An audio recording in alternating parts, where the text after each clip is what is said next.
Jamshedpur Bistupur CH area के युवा उद्यमी कैरव गांधी पूरे 14 दिनों के बाद आखिरकार सुरक्षित अपने घर लौट आए हैं। मंगलवार की तड़के करीब सुबह 4 बजे कैरव गांधी की घर वापसी हुई और जैसे ही यह खबर मिली, परिवार ही नहीं पूरे शहर ने राहत की सांस ली। कैरव गांधी को खुद एसएसपी पीयूष पांडे और सिटी एसपी कुमार शिवाशीष उनके घर लेकर पहुंचे।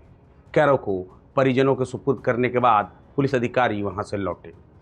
पिछले 14 दिनों से चिंता, डर और अनिश्चितता में डूबा परिवार कैरव की सुरक्षित वापसी के बाद भावुक हो उठा। इस पूरे मामले को लेकर अब एसएसपी पीयूष पांडे ने मीडिया को बताया कि 13 जनवरी की दोपहर घर से निकलने के महज कुछ ही मिनटों के बाद अपराधियों ने कैरव गांधी का अपहरण कर लिया था। इसके बाद एसआईटी की कई टीमें बनाकर बिहार, उड़ीसा, पश्चिम बंगाल और झारखंड के अलग अलग इलाकों में लगातार छापेमारी कर रही थी। जांच के दौरान 26 जनवरी को अपहरणकर्ताओं के एक फ़ोन कॉल की जानकारी पुलिस को मिली, जिसमें कैरव गांधी को किसी दूसरे स्थान पर शिफ्ट करने की बात कही जा रही थी। इसके बाद पुलिस ने अपनी सक्रियता और तेज कर दी। राज्य के अलग अलग जिलों में चेकिंग बढ़ा दी गई। पुलिस के दबाव और पकड़े जाने के डर से अपहरणकर्ताओं ने सोमवार की रात बरही चौपारण मार्ग पर कैरव गांधी को कार से उतार दिया और फरार हो गए। इसके बाद पुलिस ने कैरव को सुरक्षित बरामद कर परिजनों को सौंप दिया। एसएसपी पीयूष पांडे ने बताया कि फिलहाल कैरव गांधी से विस्तार से बातचीत नहीं हो सकी है, लेकिन अपहरणकर्ताओं की पहचान कर ली गई है और उन्हें जल्द ही गिरफ्तार कर लिया जाएगा। इस मामले में यह भी सामने आया है कि अपहरण के लिए अपराधियों ने जिस वाहन का इस्तेमाल किया उस पर पुलिस लिखा हुआ था, ताकि किसी को शक ना हो। जिस नंबर प्लेट का इस्तेमाल किया गया उस वाहन के मालिक से पूछताछ हुई, लेकिन उसकी संलिप्तता नहीं पाई गई।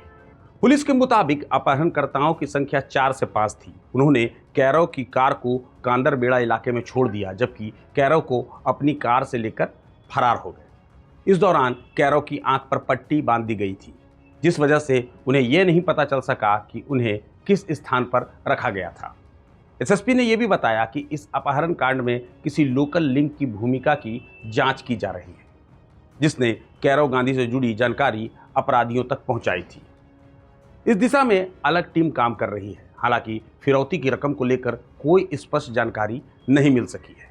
उधर कैरव की सकुशल वापसी के बाद देवांग गांधी के घर पर सुबह से ही राजनीतिक दलों के नेता, विधायक सरयू राय, चैम्बर ऑफ कॉमर्स, एशिया संगठन के पदाधिकारी और कंपनी के कर्मचारी पहुंचने लगे। सुबह करीब 10 बजे कैरव गांधी अपने पिता देवांग गांधी के साथ बालकनी में आए और दोनों हाथ जोड़कर सभी का धन्यवाद किया। हालांकि उन्होंने मीडिया के सवालों का अब तक कोई जवाब नहीं दिया है और कुछ ही देर बाद वापस अंदर चले गए। फिलहाल सबसे बड़ी बात यह है कि 14 दिनों तक लापता रहे कैरव गांधी सुरक्षित है।